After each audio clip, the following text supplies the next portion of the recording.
Hello and welcome to South First. I'm Anusha Ravisud and you're watching State of Play, our show on politics, policy, and human interest.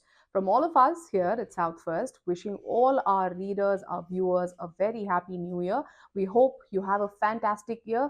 At South First, there are two key elections we are looking forward to this year, and a lot of our stories, a lot of the focus of everything we do is probably going to be around these two elections, assembly elections in Tamil Nadu as well as in Kerala, and our focus is likely to remain there. So do stay tuned to South First for all the latest updates related to elections in these two states. Starting off this year's first episode of State of Play with in election story from Tamil Nadu. You must be aware that elections are barely a few months away in Tamil Nadu, and definitely the race is hotting up. Alliances are already formed, but there is still a lot of disturbance, discord within the primary ruling alliance in Tamil Nadu, led by the DMK, of which the Congress is a huge part. Over the last few weeks, you've been seeing a lot of discussion about whether the Congress is going to stick with the DMK, whether the Congress is looking at other alliance partners, including the new entrant in Tamil Nadu's politics, actor turned politician TVK's Vijay. But all of this at this point in time are mere speculations.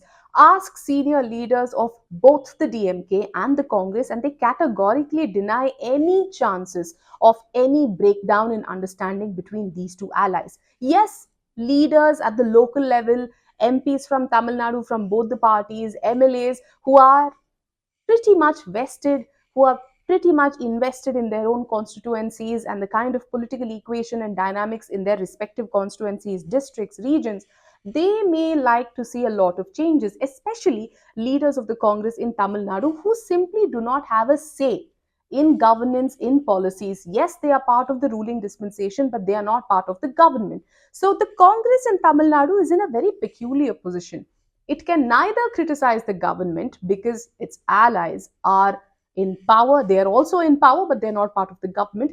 They cannot also wholeheartedly back the government completely because they disagree with a lot of policies or at least approach of the government, of governance, the way governance is carried out in Tamil Nadu, but they can't say anything about it. Because they're also part of the ruling dispensation, they can't criticize policies. They have very little space to grow, they have very little space to reinvent the party, to strengthen its structure, because the Congress may be a very influential presence in Tamil Nadu, but its organizational structure is pretty much non existent when compared to Dravidian parties like the DMK and AIADMK.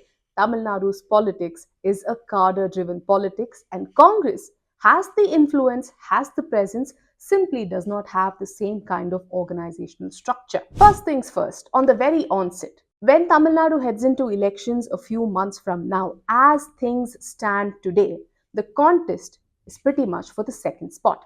The DMK, currently led by MK Stalin, looks pretty comfortable to win the upcoming Tamil Nadu elections as things stand today, even though it faces anti incumbency at great levels in different regions. Now, the contest really that means is for the number two position, which pretty much is growing up to be a contest between AIDMK in Tamil Nadu. AIDMK is an ally of the BJP. It is part of the NDA, but the AIADMK led by Edappadi Palaniswamy is leading this NDA coalition in Tamil Nadu. The other competitor for the number two spot definitely is somebody who's creating a whirlwind around him, around his entry into politics, actor turned politician Vijay. A lot of ground surveys carried out not just by TVK but also other parties show immense popularity of Vijay as an actor translating into political support for him, which means Vijay in multiple states. A few months ago, Vijay in multiple districts, not states, in multiple districts was polling anywhere between 20 to 25% of vote share. That is massive. That is huge for a new entrant, for a debutant in Tamil Nadu's politics, especially considering the state is not a bipolar political state where there are just two parties, either Congress or BJP or BRS or Congress, like in Telangana.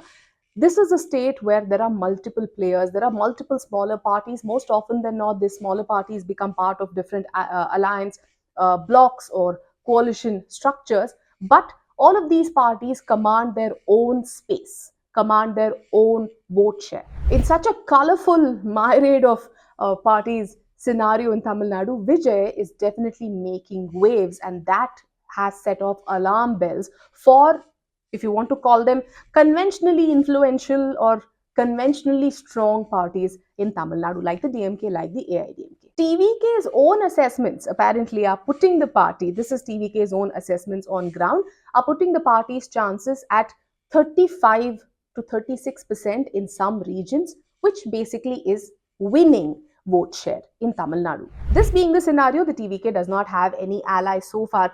Pretty sure that when TVK started off, Vijay was hoping to become an ally of different parties. In fact, a lot of leaders of the TVK have also issued media statements about how the party views as itself as a natural ally of the Congress. Its ideology, its secular credentials, its principles, ethics, all of them are more in tune to the Congress. However, the Congress is already an alliance partner of the DMK. Now, this is where things have started getting interesting. Over the last few weeks, you've seen several leaders of the Congress, from Praveen Chakravarti, who heads the Congress's professional cell, making a statement, rather meeting Vijay first, and barely days after his meeting with Vijay created quite a furor or hit headlines. He put up a not so cryptic post directly criticizing the debt burden in Tamil Nadu, even under the DMK regime, despite the DMK being an alliance partner of the Congress. Of course, the Congress is not part of the government, so Congress does not really have to take any blame for whatever may be the debt burden of Tamil Nadu. Yes, a lot of leaders in Tamil Nadu Congress, including MPs like Jyotimani, like Satikant Sendil, came in defense of Tamil Nadu government, pointing to Praveen Chakravarti that looking at just debt independently may not be the ideal scenario. You have to look at the kind of manufacturing output, you have to look at the kind of growth, you have to look at GDP, GSDP rather, GSDP ratio to debt. All of these things matter, and Tamil Nadu scores high on all of these yardsticks, is something that leaders told Praveen Chakravarti. But what was interesting was the fact that Praveen Chakravarti did not even get as much as a slap on the hand for pretty much baiting Congress's own ally, the DMK, in Tamil Nadu. This makes one wonder if this is by design. Going by accounts of a lot of leaders in the Congress, it seems it is. But it has got very less to do with party's position as a whole, but individual interests and personal, vested, personal aspirations of local leaders who don't seem to think they are getting their due when they are in alliance with the DMK. So, what does that mean? If you ask leaders of the Congress, they're very categorical that their alliance with the DMK is steadfast.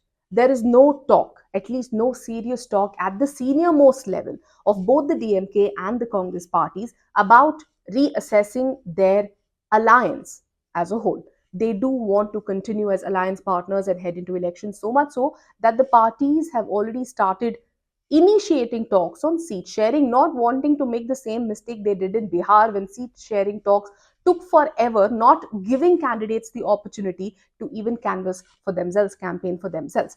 But a lot of observers, a lot of senior journalists, anybody in fact who's talking to stakeholders from both the parties can tell you that all of this seems like an attempt to kind of convey to the DMK that just about 30, 36 seats are not enough.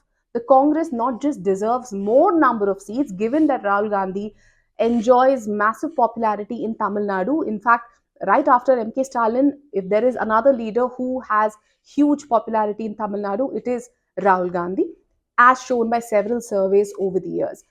Not only Congress as a party has history, it has been a ruling party previously in Tamil Nadu, and now it is a junior partner with an alliance with the DMK. The Congress this time around wants to ensure that not only does it get a fair number of seats, because let's remember Congress's positioning as far as seat sharing is concerned with alliance partners in Tamil Nadu has come from 64-60 to now just 30, even lesser in some elections. This time around, the Congress wants to have more than 40 seats, less than 45 seats, more than 40 seats. Not just that, the Congress also wants to have a say, wants to be part, wants to be involved in the government, which means it wants cabinet berths for its own leaders. And that is something that no Dravidian party has been able to give to any of its alliance partners.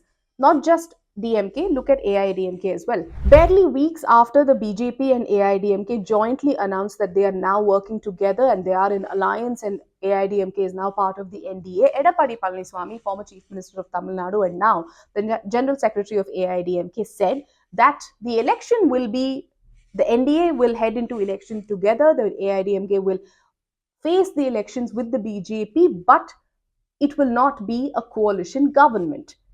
Means he intended to convey to the BJP that even if the NDA wins the elections in Tamil Nadu, the BJP or any other ally of the AIADMK in Tamil Nadu should not expect to be part of the government, should not expect any cabinet berth. And that honestly has been pretty much the dynamic between the primary party in an alliance and smaller partners or junior partners in any of the coalition or alliances we've seen in Tamil Nadu before. This time around, too, the DMK wants to ensure that it continues this tradition, but the DMK is a bit on the back foot. Not only is it facing massive anti incumbency, the DMK internally is also struggling with the question of who after MK Stalin. While his son, Udaynidhi Stalin, another actor turned politician, has been given quite a bit of prominence. In fact, a trampoline has been put for Udaynidhi Stalin to keep jumping higher and higher and higher in the party's hierarchy as well as in the government. Now is the deputy chief minister.